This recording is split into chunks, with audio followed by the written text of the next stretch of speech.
m'encanta tenir les dues cultures perquè em sento molt rica en aquest aspecte perquè,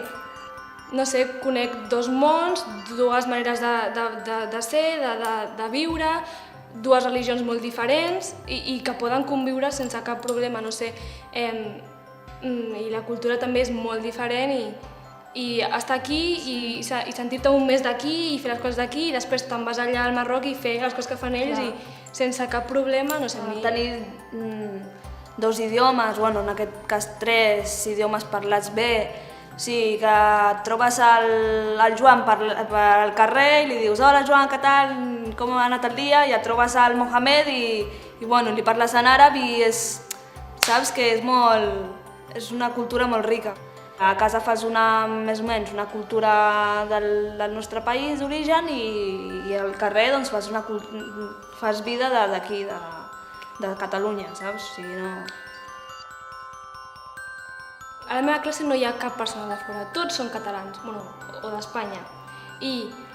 sí que he nascut aquí, els meus pares porten molt de temps aquí, però arribar a casa i dir que surto un cap de setmana i potser arribo el dia següent a les 8 del matí, doncs això costa d'acceptar-ho. I moltes vegades has de triar perquè potser això, si estiguéssim al nostre país, no ho podríem fer i si ho féssim estaria molt mal vist, però aquí és normal, no? I ets una persona jove i has de sortir i moltes vegades doncs, jo no he triat, però sí han hagut de triar els meus pares en fer l'esforç de pensar que estic en un país, que això és normal i que no passa res per sortir i que no per sortir estic renunciant a la meva cultura o als meus orígens, no? Sabem que al país dels nostres pares no és normal i ho entenem, però clar, vivim aquí i ens hem d'acostumar a les coses que fem aquí i clar, ells han de fer un esforç perquè per molt de temps que portin aquí no han vingut tant de joves i ja tenen una manera de pensar i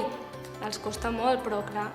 ni una cosa ni l'altra, no sé, si vivim aquí hem de viure com la gent que viu aquí, perquè si no després ens passa això que no ens accepten i també hem de fer un esforç nosaltres en adaptar-nos, no només ells en acollir-nos.